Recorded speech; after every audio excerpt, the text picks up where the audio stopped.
इस कोरोना महामारी के बीच में 5 राज्यों में विधानसभा चुनाव होने हैं। तारीखों का ऐलान भी हो चुका है। इससे ठीक पहले चुनाव आयोग ने एक बड़ा फैसला लेते हुए संसदीय और विधानसभा चुनाव के उम्मीदवारों की खर्च की सीमा को बढ़ा दिया है। आइए हम जानते हैं चुनाव आयोग ने इनकी खर्च की सीमा को कितना बढ़ाया है। यदि कोई उम्मीदवार खर्च की सीमा से अधिक खर्च करता है तो उस पर किस प्रकार के दंडात्मक कार्रवाई की जाएगी।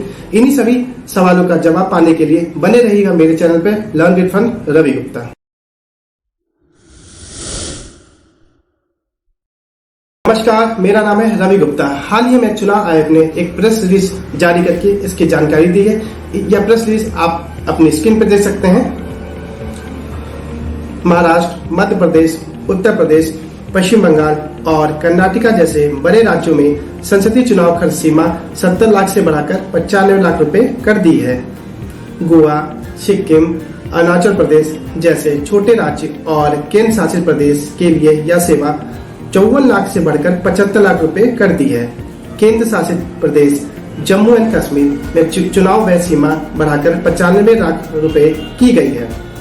बड़े राज्य में विधानसभा निर्वाचन क्षेत्र के लिए व्यय सीमा 28 लाख से बढ़ाकर 40 लाख रुपए और छोटे राज्य में 20 लाख से बढ़ाकर 28 लाख रुपए की गई है।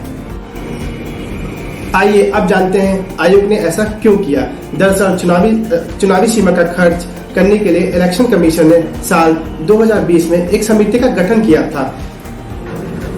इस समिति में इसमें कॉस्ट फैक्टर, अन्य संबंधित मुद्दों को का अध्ययन करने के बाद ये पाया साल 2014 के बाद से मतदाताओं की संख्या और लागत मुद्रास्फीति कॉस्ट इन्फ्लेशन इंडेक्स में पर्याप्त वृद्धि हुई है। चुनाव आयोग ने चुनाव प्रचार के बदलते और तरीकों को ध्यान में रखते हुए अब फिजिकल के साथ धीरे धीरे वर्चुअल मोड में बदल गया है।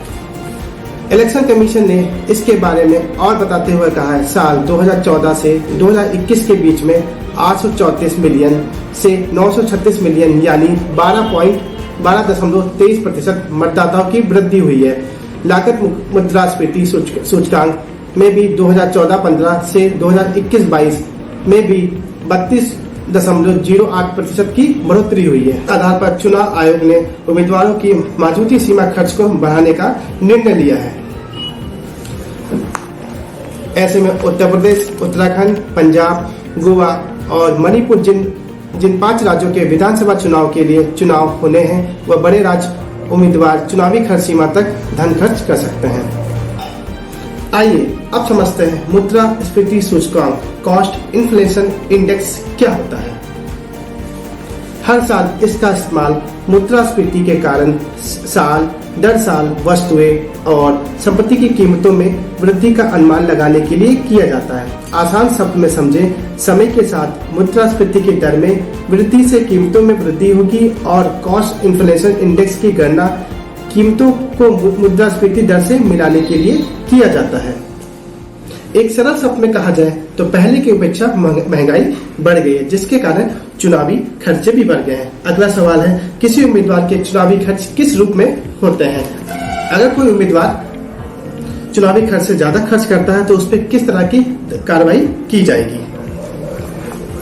किसी उम्मीदवार द्वारा चुनाव अभियान के लिए सार्वजनिक सभाओं, रैलियां, विज्ञापन, पोस्टर, वाहनों पे जो खर्च आते हैं उसे ही चुनाव के रूप में कैलकुलेट किया जाता है। लोक प्रतिनिधित्व अधिनियम RPA 1951 की धारा 77 के तहत प्रत्येक अधिनियम को नामित होने की तारीख और परिणामों की घोषणा की तारीख के बीच किए गए सभी खर्चों का एक अलग और एक सही हिसाब रखना होता है। सभी उम्मीदवारों को चुनाव पूरा होने के 30 दिन के भीतर अपने खर्च का विवरण चुनाव आयोग को देना होता है। गलत खाता या अधिकतम सीमा से अधिक खर्च करने पर चुनाव आयोग द्वारा लोक प्रतिनिधित्व अधिनियम RPA 1951 की धारा 10A के तहत 3 साल तक के लिए उम्मीदवार को अयोग्य घोषित किया जा सकता है। चुनाव आयोग द्वारा चुनावी खर्च की सीमा तय करने का मकसद यह होता है कि धन बल और नाजायज बल पर निरपेक्ष चुनाव प्रक्रिया प्रभावित न हो। लोकतंत्र के सही मकसद तभी पूरा होता है। हालांकि हम सभी जानते हैं सच्चाई क्या है कि किस तरह से पत्ते की तरह पैसे उड़ाए जाते हैं। अभी तक किसी राजनीतिक दल के खर्चे की सीमा तय नहीं की गई, इसलिए अक्सर पार्टी के उम्मीदवार इसका फायदा उठाते हैं। तो दोस्तों, यह था आज का हमारा विषय। अगर आपको मेरा विषय अच्छा लगता है तो प्लीज मेरे चैनल को लाइक, शेयर और सब्सक्राइब करना मत भूलिएगा और कमेंट बॉक्स में जरूर लिख के बताइएगा दोस्तों। जय हिंद दोस्तों।